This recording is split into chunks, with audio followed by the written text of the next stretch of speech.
Hello everyone, आज हम लोग पढ़ने वाले हैं समष्टि वृद्धि यानी कि पॉपुलेशन ग्रोथ पढ़ने वाले हैं। मतलब जो किसी भी जीव की जो संख्या है उसको उस संख्या को ज़्यादा संख्या को उसे हम लोग जनसंख्या कहते हैं।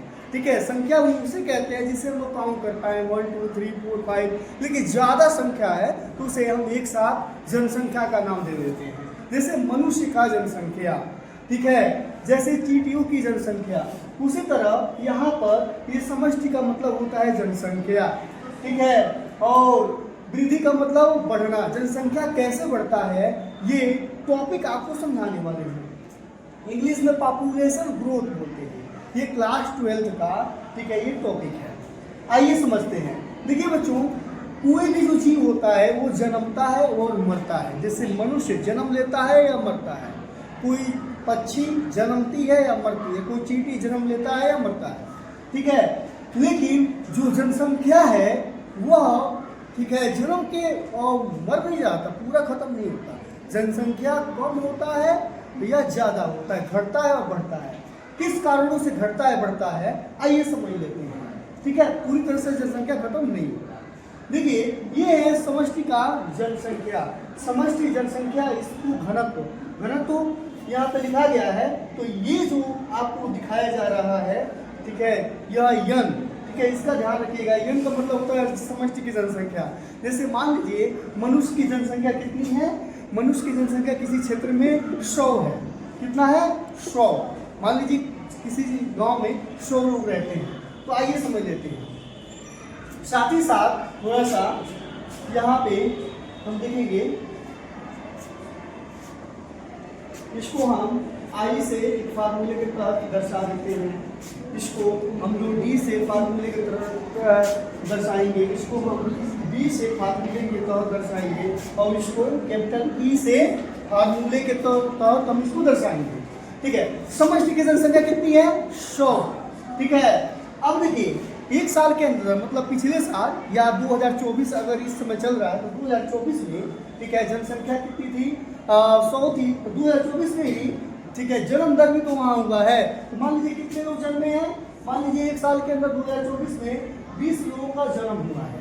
ठीक है, किसी के गांव में। तो ये 100 से 120 हो गए ना। और ठीक है, इसमें से 10 लोगों का मृत्यु हुआ है।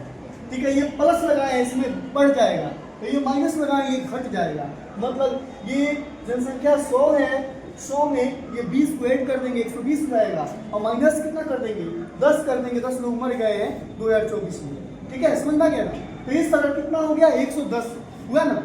अब इसमें हम देखेंगे कि आप्रवासन। आप्रवासन का मतलब बाहर से कुछ लोग आपके गाँव में रहने आ गए।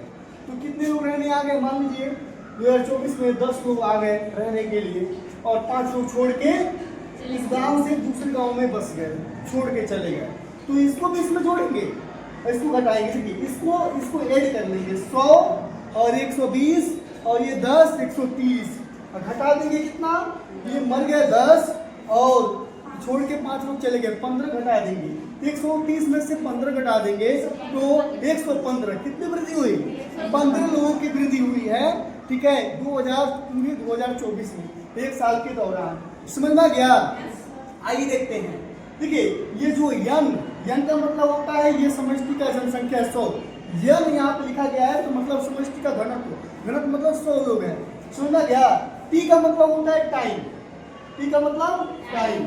और 1 का मतलब किसी, मतलब एक पार्टिकुलर समय में, जैसे 1 साल या 2 साल के अंदर कितने लोग घटे हैं, कितने लोग बढ़े हैं। समझ है ना?